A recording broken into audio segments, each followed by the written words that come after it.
consciousness, the final frontier. These are the voyages into the universe between your ears. Our mission: to explore collective wisdom, seek out amazing secrets, and spread the message of personal potential.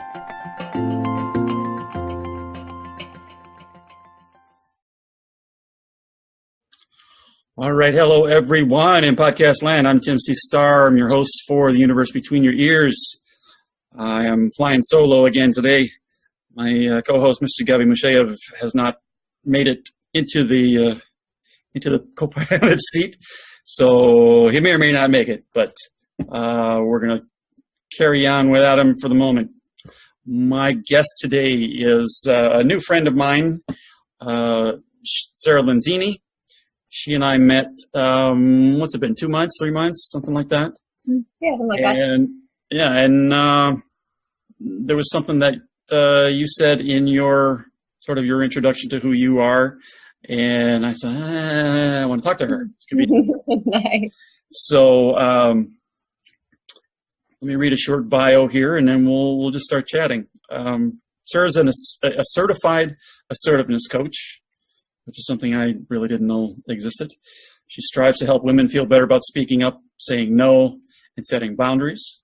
She also works full-time as an aerospace engineer and believes assertiveness is not about acting aggressively, but is really about communicating your wants and needs firmly, fairly, and with respect, and doing what's right for you. Sarah, welcome. Thank you for joining me.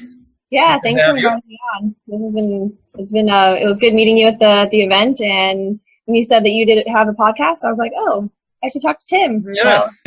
So. Mutual. So cool. So yeah. So now I have an aerospace engineer as a friend. I have a friend, actually I went to school with her too many years ago, who is an actual rocket scientist, which is kind of cool.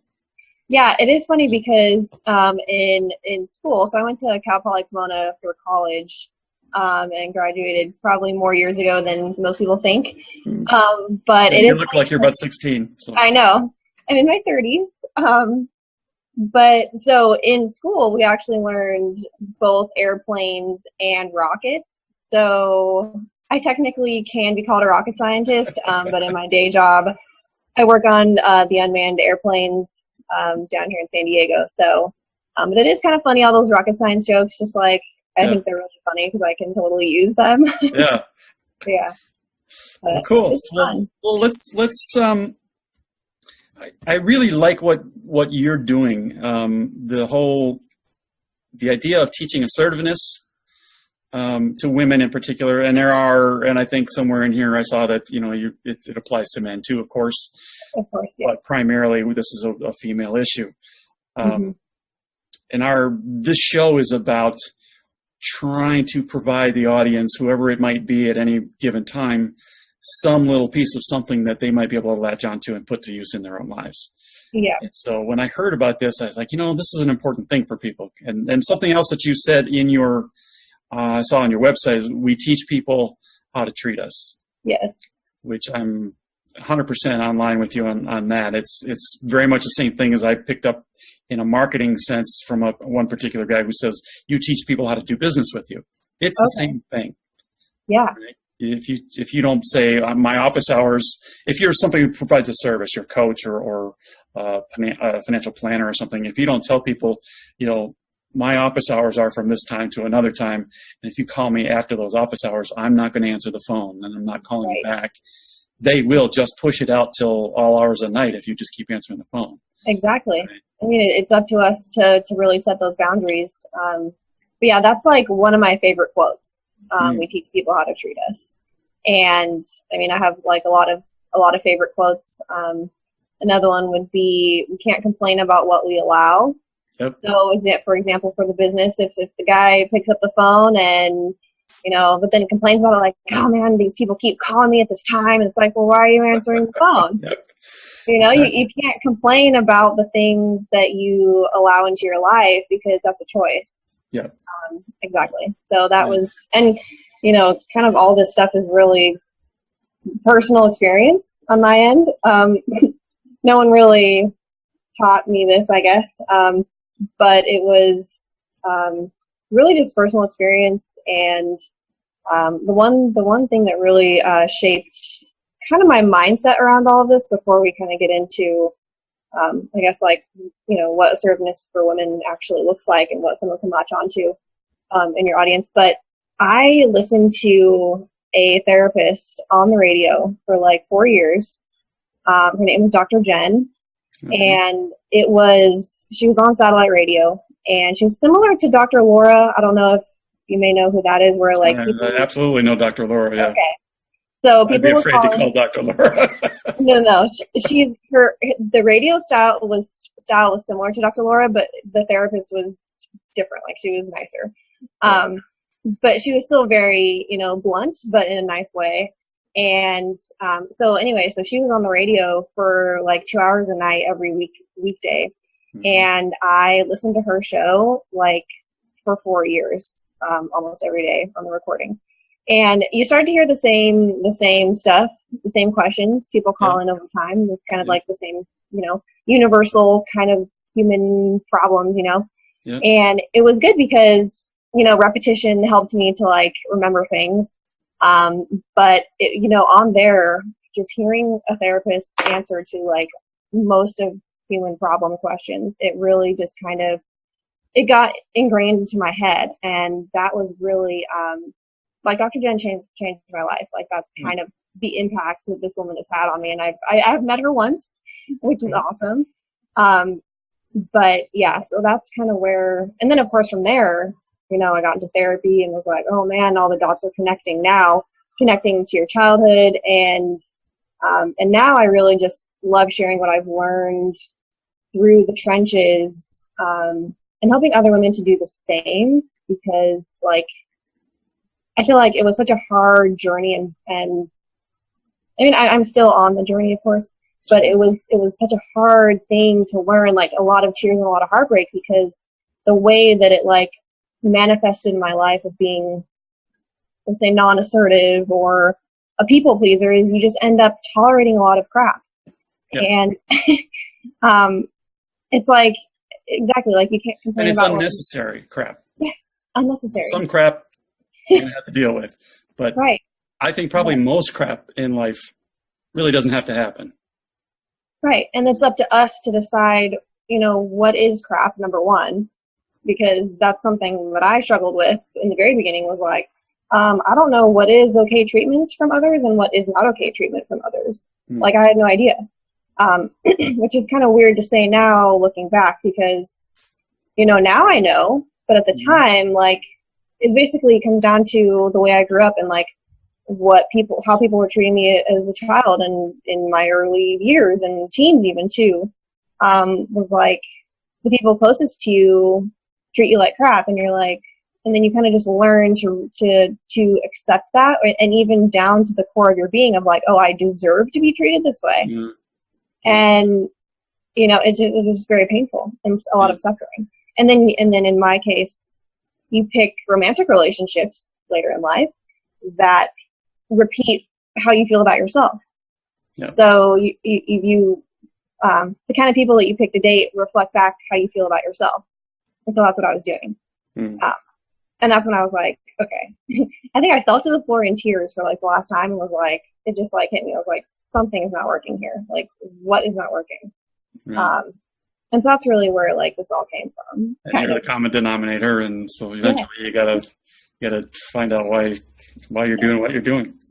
Absolutely. So, it makes total sense, and it makes me think of a lot of different things. I've got a friend who, I've had more than one friend who went through abusive relationships. Yeah. And thankfully the two in particular that pop into my head, from one to the next, they were getting better. Yeah. One is as far as I know, still married for a long time now, and he is sort of borderline.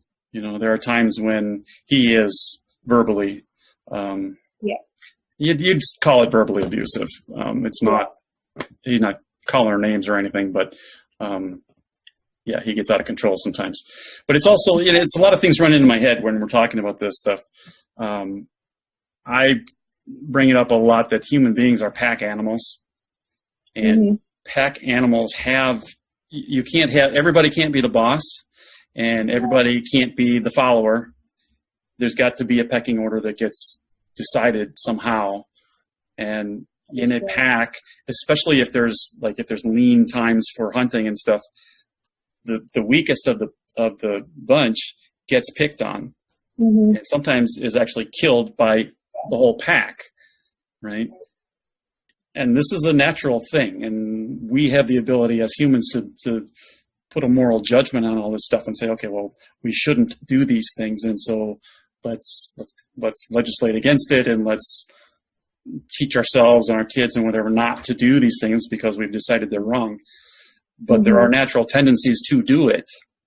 And so when somebody shows up weak and sort of asks to be picked on, they're going to get picked on. Yeah, it's interesting too. Kind of relaying that concept to human relationships too is that I know we see like a lot of bullying like in schools and stuff, but you're totally right. Like even adults will we'll say quote unquote, pick on other adults. Absolutely. And I mean, I'll be totally honest, like I've noticed myself doing that. And what I've kind of thought about and went inside to figure out why I do that. And it really came down to like projection. And I don't know if you've heard that we disown in others what we disown in ourselves.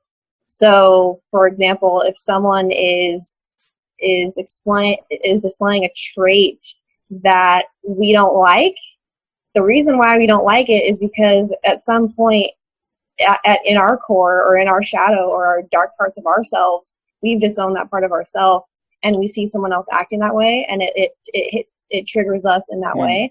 And so we then bully them or lose respect for them because they're displaying that part that we don't like about ourselves. And then, too, piggybacking on the respect thing, is that if someone isn't assertive when they need to be, I don't know, maybe this is human nature, but like I tend to lose respect for people.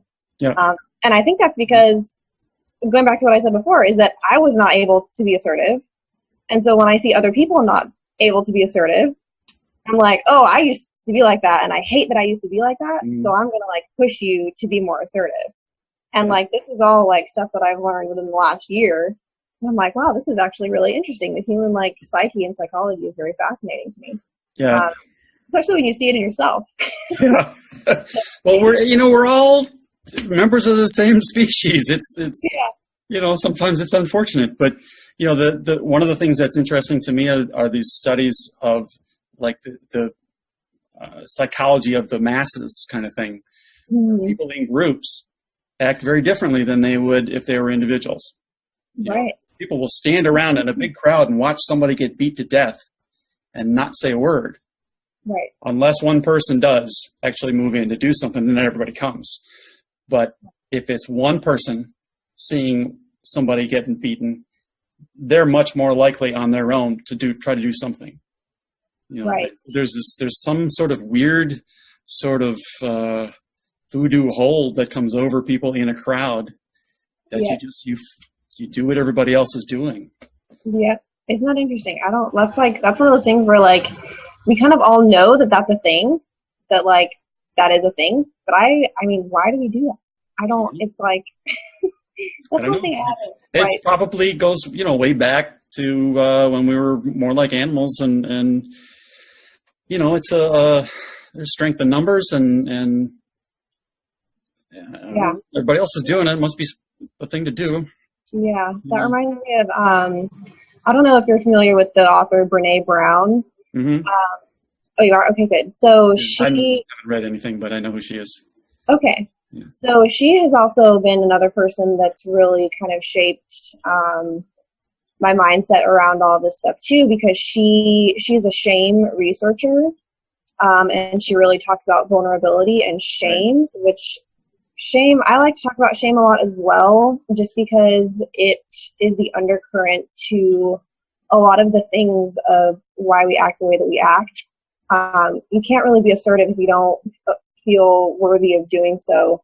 And really just to like clarify what shame is, like in one sentence. So shame is really just that you like the difference between guilt and shame, for example. Like guilt and shame are two different things, right?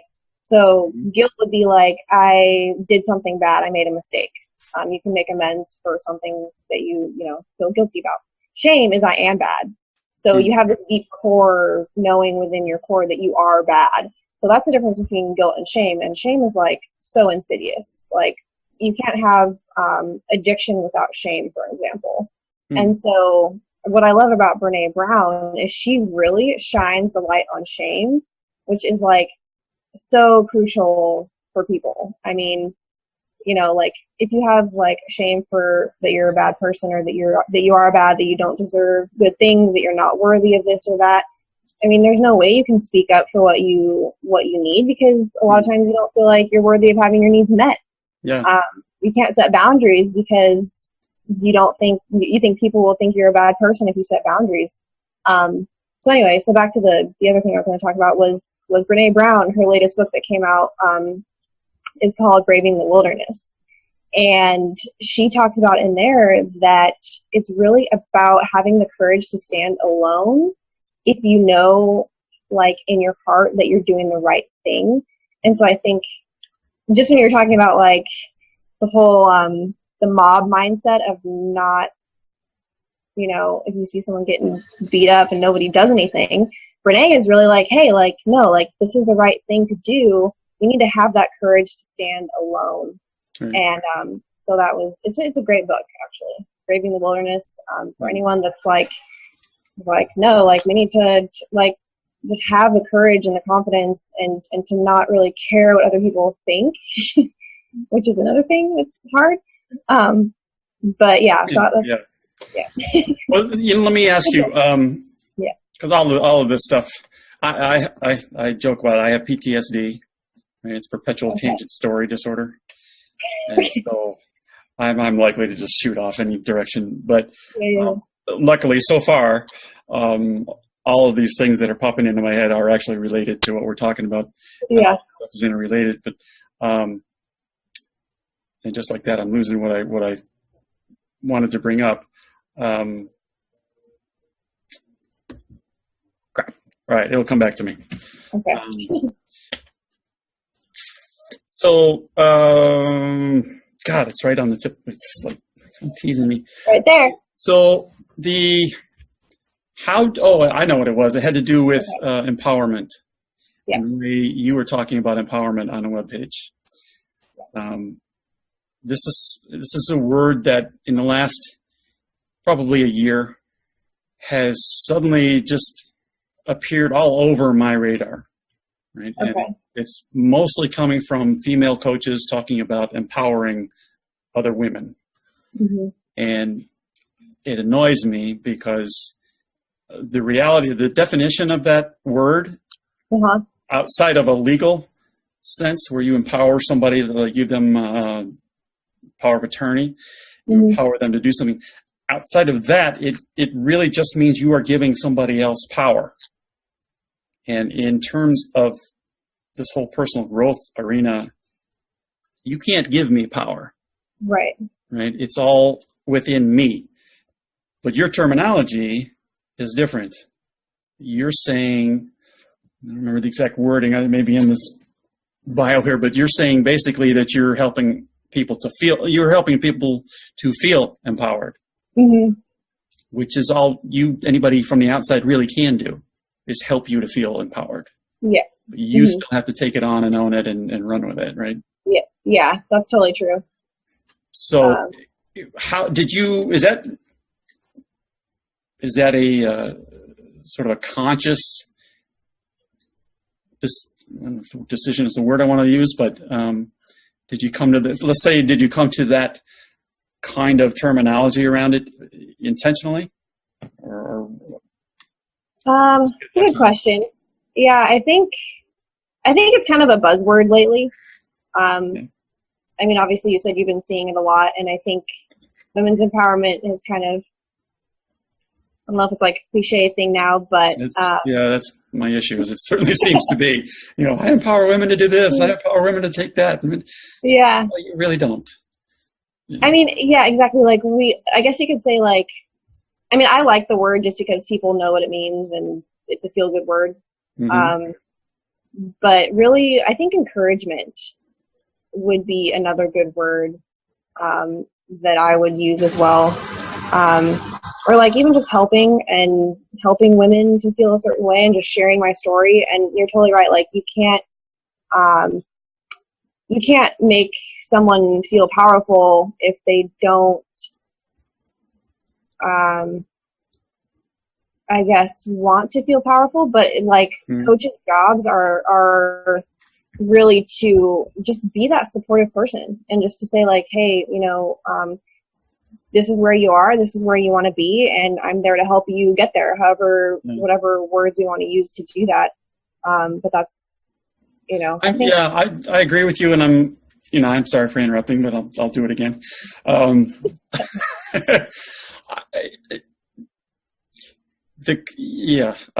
you said.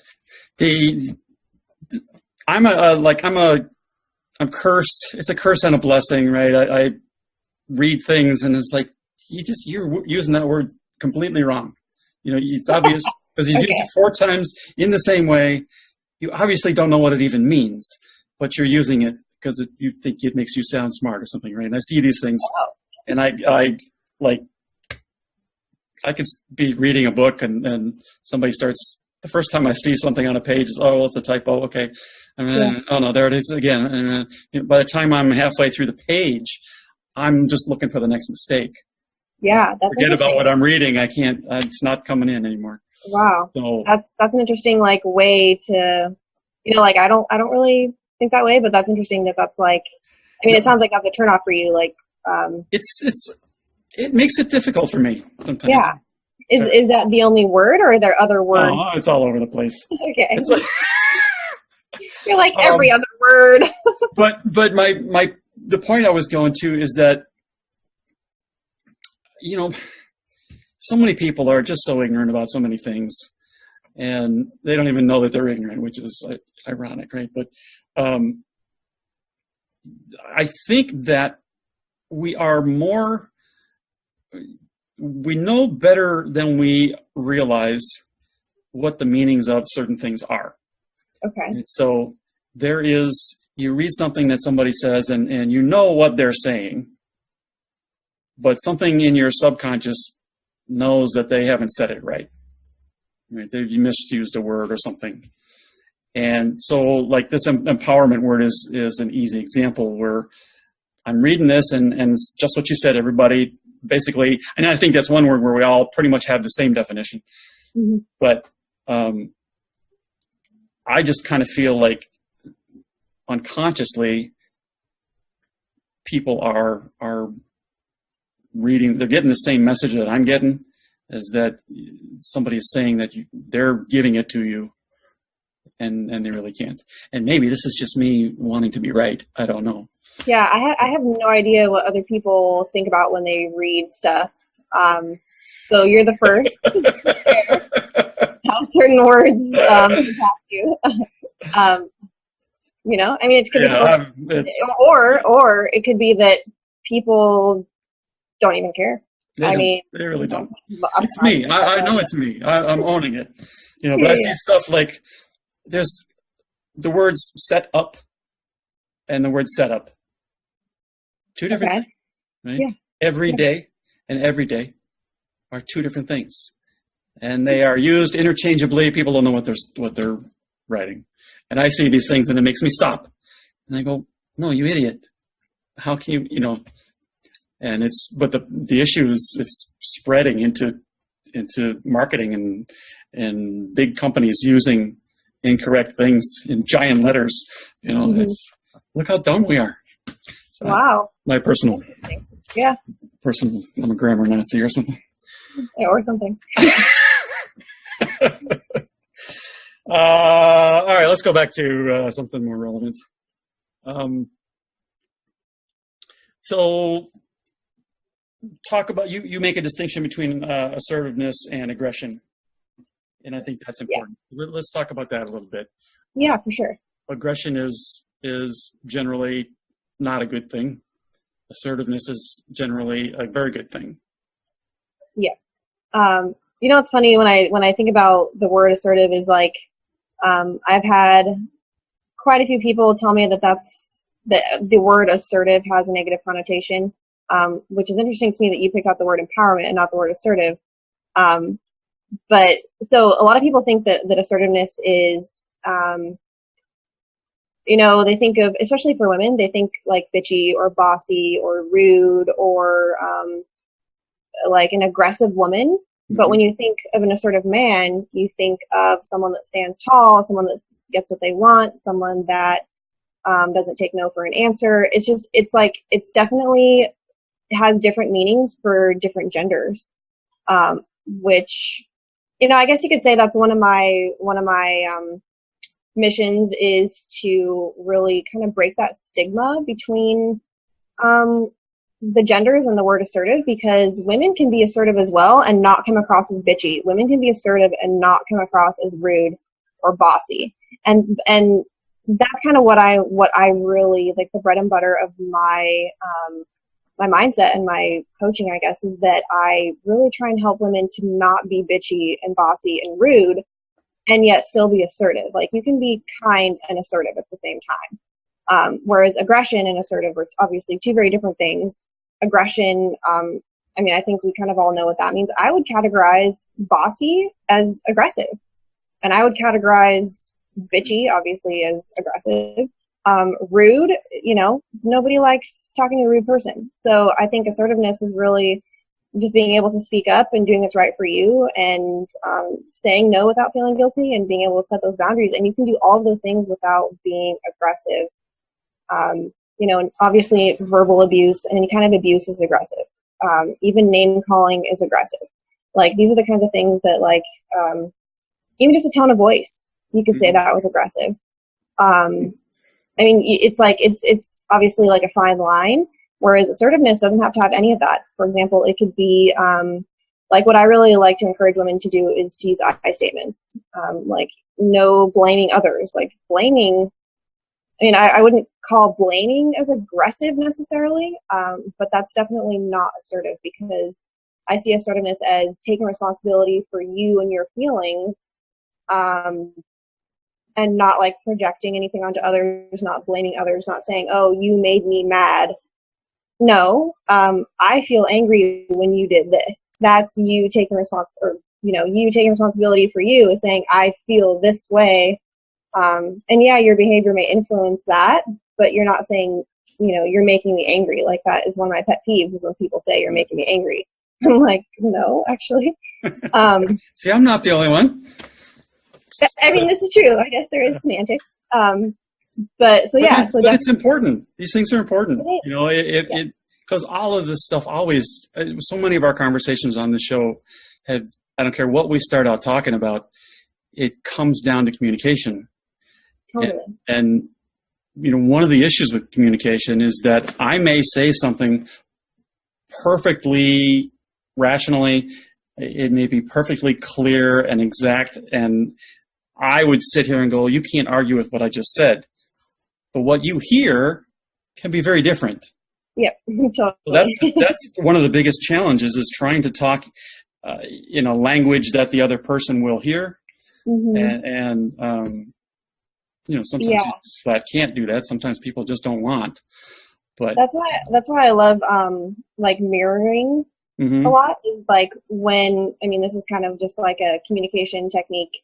When someone says something, like, what I've naturally kind of started to do now is saying, okay, I heard you say this, and then repeat back in my own words what that person just said. Right. And then saying, like, did I get that right?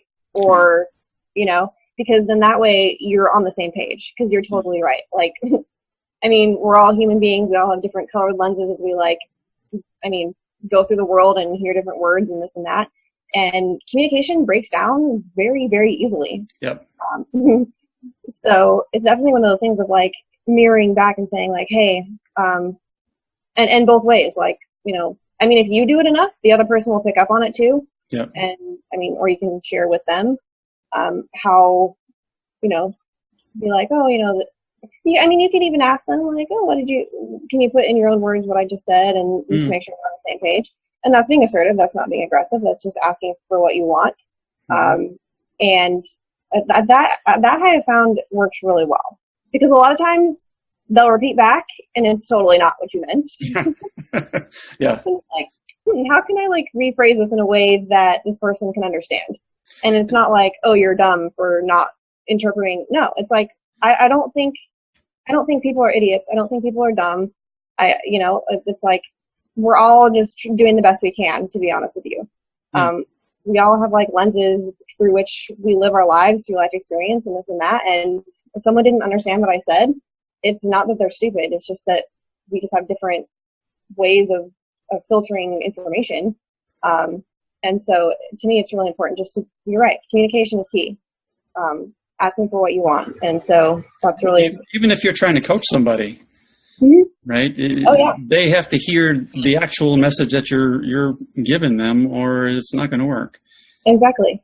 Yeah, you're totally right. And trust me, like I have run across that before. And even just the mirroring back and asking them again, like, hey, say something like, does that make sense? Or like, or just kind of reflecting back and just pausing a lot and asking like, yeah, is what I'm saying registering through in a way that you understand? Yeah. So, yeah. Well, I think that idea of, so there's two pieces to this. I think the idea that you suggested of you asking that person, what did you hear? Yeah. I just said, how did that translate to you? Is a really good tool. For a couple of different reasons. One being that what they give back to you, if it's not what you meant, then it means that you can't. I mean, I know people who would just repeat the same thing they said, but that won't get you any farther, right? But so what you need to do in that case is you need to come up with a different way of saying the same thing. Exactly. Which helps you to get your mind around it better. Yeah, and then you start to really get to know that person and what words resonate with that person, because like obviously the word empowerment means something different to you than it does to me. So if we use the words, so if obviously if I talk to you in conversation, I wouldn't use that word. I would use a different word, right? And so that's what I learned about you throughout this conversation. And so when you have these conversations with people and then they repeat back to you something that you didn't even mean or whatever, like you use their language. This is like a huge one, is like listen to the words that they're using, because then you know that when you use those same words, they will understand better. Right. And just builds rapport too. Yeah. I mean, you get to know someone and it just helps to build the relationship, just to use their language too. Yeah, well, if you're, anytime you're having a conversation with somebody about in particular about something that's important, if either side feels like they're not safe to say whatever they feel they need to say because it's just not going to be heard on the other side, doesn't matter the reason, then they're not going to say it. And you're never going to progress. Exactly. Yeah. And I do think that's, you touched on a very interesting thing there. Safety in relationships and feeling safe. And that is a big one for me too, because there's actually a really good book called Safe People. It's by Dr. Henry Cloud and Townsend. It's a very good book. But that book really helped for me to clarify who is a safe person, what does safe people look like, what kind of traits do they have, and also how to be a safe person, how to create space around the relationship and allow that person to feel safe, because for me, like, I wasn't able to discern safe people versus not safe people, and I wasn't a very safe person either, right? And so it's definitely just about creating a space, not being not being critical, not being judgmental, really just being supportive and loving and coming from the place of of just having like that person's best regard in mind and just doing, so that's totally true. You have to be a safe person in order to have like really meaningful conversation and communication. Because if you're not, like, no one wants to talk to you. Yeah. That's the problem. Yeah. It makes me think of, somebody who's sexually abused as a kid, growing up and becoming a sexual abuser. Right. Yes. They may not. Yeah. Exactly, and that's so interesting to me too. Is like the family.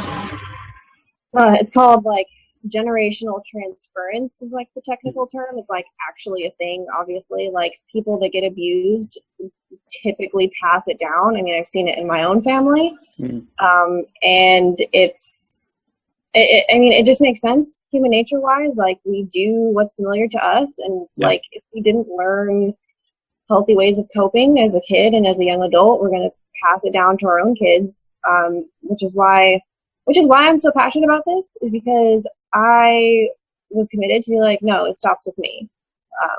Like I am not a mom and I don't have kids, but if and when I do, it's stopping with me. Like we're not going to continue the trend.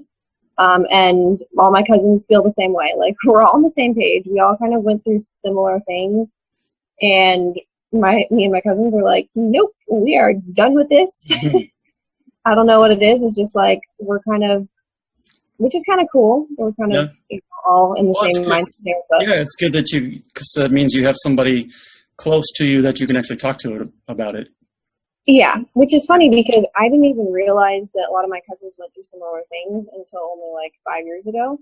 Because I'm an only child, and so I just didn't even know. Like it's just one of those things. Another one of my favorite quotes was, "We're only as sick as our secrets." Okay. Which they use that quote a lot, like in like 12-step meetings with like addiction and stuff. Is that we're only as sick as our secrets. Which really touches on shame again.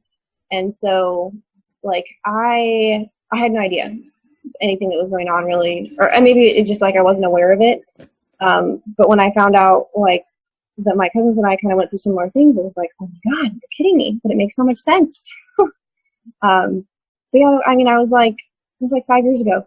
I was like, wow, like, clearly well into adulthood.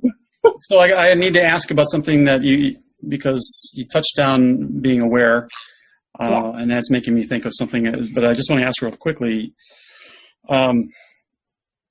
when you became aware,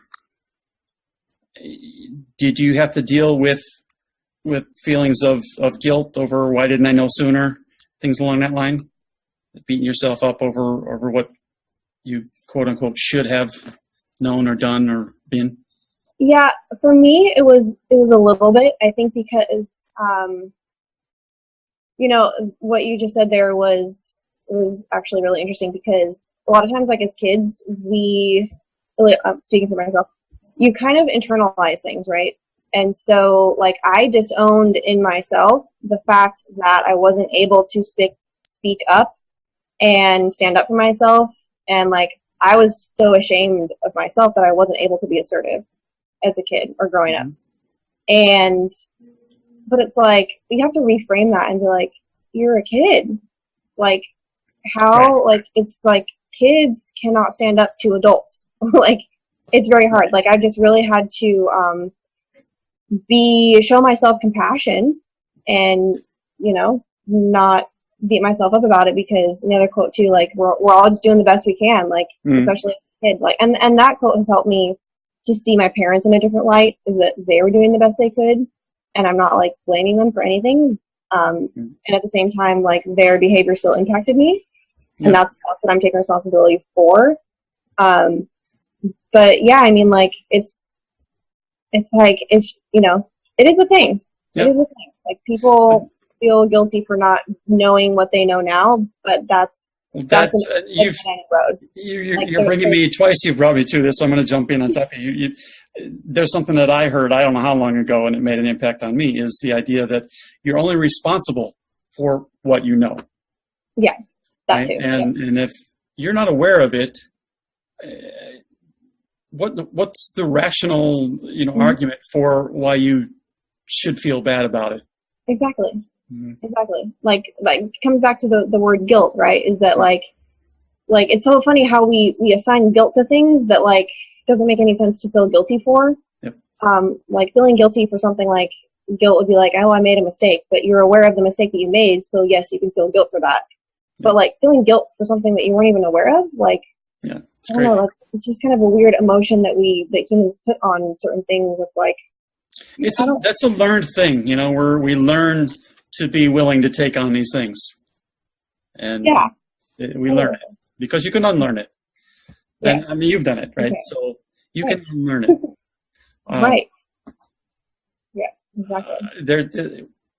One of the things that I'm writing about is this idea that if you're feeling guilty about something, you have already paid the price for what you've done.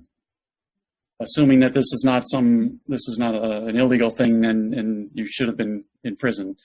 But even if it has been and you're out, when it comes to moving forward with your life and becoming a better person and growing and all of these things, holding on to guilt does not serve you. No. You need to let it go. Right. And the guilt didn't start yesterday, right? You started feeling guilty 10 minutes after you did whatever you did. And so however long that's been up until now, you have been paying the price for that already. You've done your time. You've done the sentence. It's over. It's time now to turn the other direction and move forward. So, yeah, I love this stuff. Yeah. It's interesting. Yeah. And another place that you see a lot of guilt, especially for women too, is around like taking care of themselves.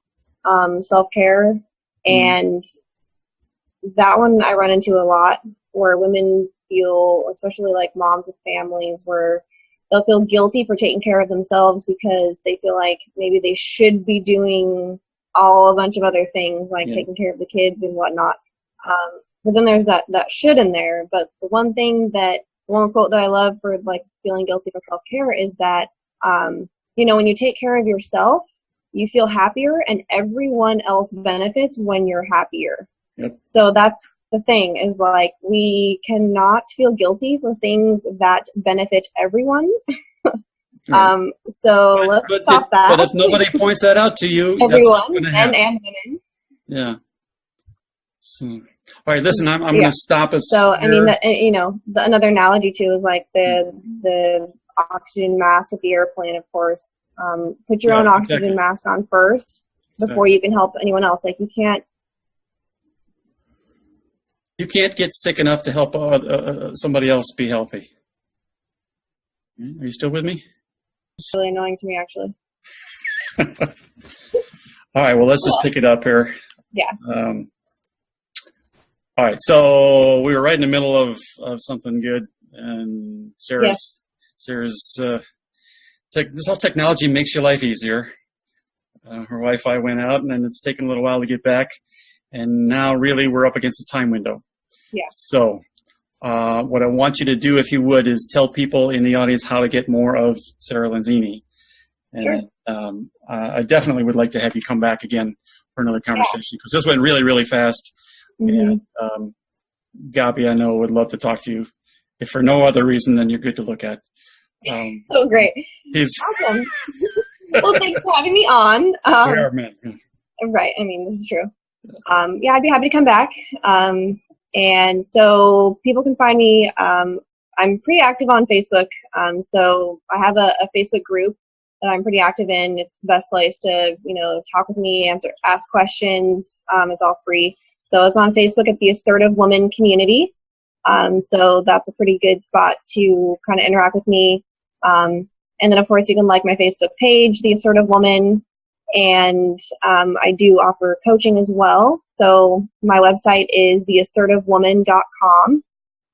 So I've got a blog there. I've got a quiz, so you can see how assertive you are. I've got like free video trainings, good stuff there. I'm working on an online course for how to set boundaries. And the other thing I'm pretty excited about is local to San Diego here. Starting in October, I'll be teaching a 3-day class in the evenings on Wednesdays. And it's really kind of just, the Assertiveness 101 kind of thing. It's called Establish Your Presence, and it's down here in San Diego. So you can find a link to that on Facebook under the Assertive Woman. There is an events page, or you can go to the Poway Adult School website and search for the Establish Your Presence class. So I'd love to have you out. Anyone can, sign up for the class. So any men or women that are interested in that in the area can feel free. So awesome. Thanks for having me on, Tim. Yeah, it's been great. Well, thank you. It was my pleasure, and really enjoyed the conversation. So yeah, likewise. Yeah, so we'll do it again. For sure. Hopefully our paths cross in real life again too, pretty quick. So yeah, absolutely. I will let you run. I know you got someplace to be. Thanks again, and we'll see you. Perfect. All right. Thank you. Bye. Bye-bye. Hi, this is Tim Starr. Thanks for joining me and Gabi on the universe between your ears. We really appreciate you taking the time to hang out with us for a little while. And we'd like to see you again. So be sure to subscribe wherever it is you're consuming the podcast from, whether it's YouTube or Stitcher or iTunes or whatever the hell else is out there. We want to see you again. We also want to hear from you. So let us know what you think of each episode. Let us know if you got an idea for a future episode that you think would be just killer. Absolutely, let us know. All right? Thanks again, and we will see you next time around.